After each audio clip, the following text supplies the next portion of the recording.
સરકાર નોટબંધી રાતોરાત કરે તો આ દારૂબંધી કેમ નથી થતી? આમ તો ગુજરાતની અંદર દારૂબંધી છે એવા દાવાઓ કરવામાં આવે છે, પરંતુ ગુજરાતની અંદર અનેક વખત દારૂ પકડાતો હોય છે। આજે વાત કરવી છે જેતપુરમાં એક વિડીયો સામે આવ્યો છે, તેમાં મહિલાઓ દ્વારા દેશી દારૂના અડ્ડા ઉપર રેડ કરવામાં આવે છે અને કોથળીઓ પણ તમે દૃશ્યોની અંદર જોઈ શકો છો કે ખુલ્લેઆમ ફેંકી દેવામાં આવી છે અને સામે બુટલેગર અને સ્થાનિક મહિલાઓ વચ્ચે બોલાચાલી થઈ છે, તેનો વિડીયો અત્યારે વાયરલ થયો છે।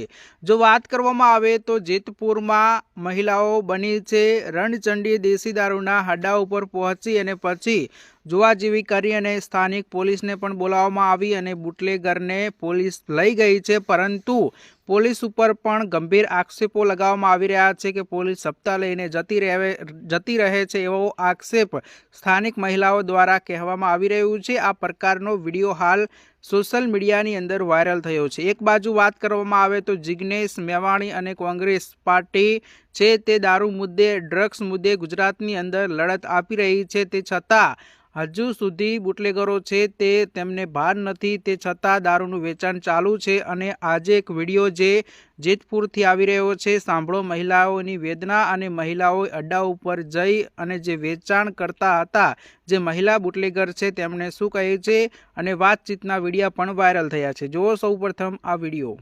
અને સરકાર નોટબંધી રાતોરાત કરે તો આ દારૂબંધી કેમ નથી થતી? અમે ઘણી વાર પોલીસ ચોકીએ ગયા છે પણ કાઈ રજૂઆત આવતી નથી, કોઈ અહીંયા કાઈ કરતા નથી।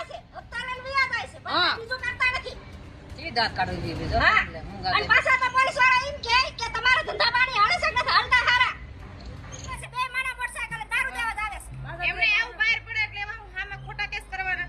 તો એમને માર હારો કે બળાત્કાર કરી ગયો, ક્યાં ફટકાડી ગયો, આમાં ભેગા થઈ ગયા તારા ભેગા થઈ ગયા। અરે આ ગાડી દે પાછા ખોટા હાલે બેજા અમે ઘરે આવો